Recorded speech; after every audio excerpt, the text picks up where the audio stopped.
কাৰেংঘৰৰ বাকৰিত নাজিৰা চিত্ৰকলা কেন্দ্ৰ, ললিত কলা কেন্দ্ৰ আৰু আৰ্কিঅলজি ডিপাৰ্টমেণ্টে মিলি আমি এখনি চিত্ৰ কৰ্মশালা আয়োজন কৰিছো। আৰু ইয়াত এই কৰ্মশালাখনত প্ৰায় 40 জন মান চিত্ৰশিল্পী অসমৰ বিভিন্ন ঠাইৰ পৰা আহিছে। গুৱাহাটী, ডিব্ৰুগড়, তিনিচুকীয়া সকলো ঠাইৰ পৰা আহিছে 40 জন শিল্পী আৰু একেলগে চিত্ৰ অংকন কৰি আছে।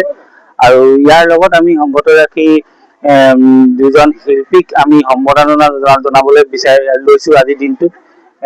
তেখেতলোকৰ নাম হৈছে সপোন কুমাৰ বৰদলৈ আৰু মুখেশ্বৰ কলিতা দেৱ। তেখেতলোকৰ দুজনক আমি শিল্পী বঁটাৰে আজি সন্মান দিব বিচাৰিছো। অনুষ্ঠান সেইধৰণে আজি এতিয়া চলি আছে কৰ্মশালা। ধন্যবাদ। এটা শুভ মুহূৰ্ত, গণৰাজ্য দিৱস ৭৭তম গণৰাজ্য দিৱসৰ এই শুভক্ষণত আমি নাজিৰা চিত্ৰকলা কেন্দ্ৰৰ তৰফৰ পৰা সমূহ অসমবাসী ৰাইজক আন্তৰিক অভিনন্দন আৰু শুভেচ্ছা জ্ঞাপন কৰিছো।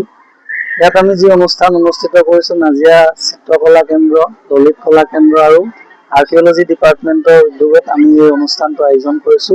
এইটো এটা কৰ্মশালা হয়। এই কৰ্মশালাত আৰু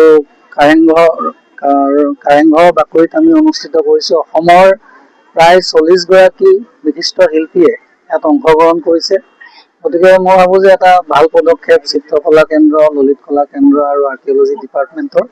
আৰু আশা কৰিছো শিল্পীসকলো যথেষ্ট আনন্দিত হ'ব আৰু বিশেষকৈ এটা সুন্দৰ পৰিৱেশত আমাৰ কাৰেংঘৰৰ যিহেতু বাকৰি, ইয়াত সকলোৱে এতিয়া জানুৱাৰী মাহ চলি আছে, পিকনিক খাবলৈও আহে। কিন্তু এতিয়া এটা শিল্পকলাৰ যোগেদি ইয়াত সকলো সমবেত হৈছে আৰু দেখা পাইছো যে ৰাইজ খুব সুখী, শিল্পীসকল সুখী।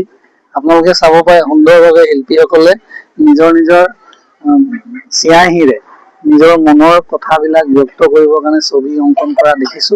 গতিকে এনেকুৱা ধৰণৰ উদ্যোগে আমাৰ শিল্পীসকলক যথেষ্ট উৎসাহিত কৰিছে।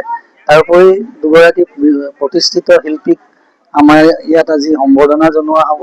এইবিলাকে আচলতে এই শিল্পীসকলৰ যিটো সত্তা, এই সত্তাটোক উৎসাহিত কৰাত যথেষ্টখিনি সহায় কৰিব আৰু উঠি অহা যিখিনি প্ৰজন্ম আছে, এই উঠি অহা প্ৰজন্মক আচলতে শিল্পকলাৰ প্ৰতি বা আৰ্টৰ প্ৰতি, স্কাল্পচাৰৰ প্ৰতি তেওঁলোকক ধাউতি যোগান ধৰিব বুলি আশা কৰিছো।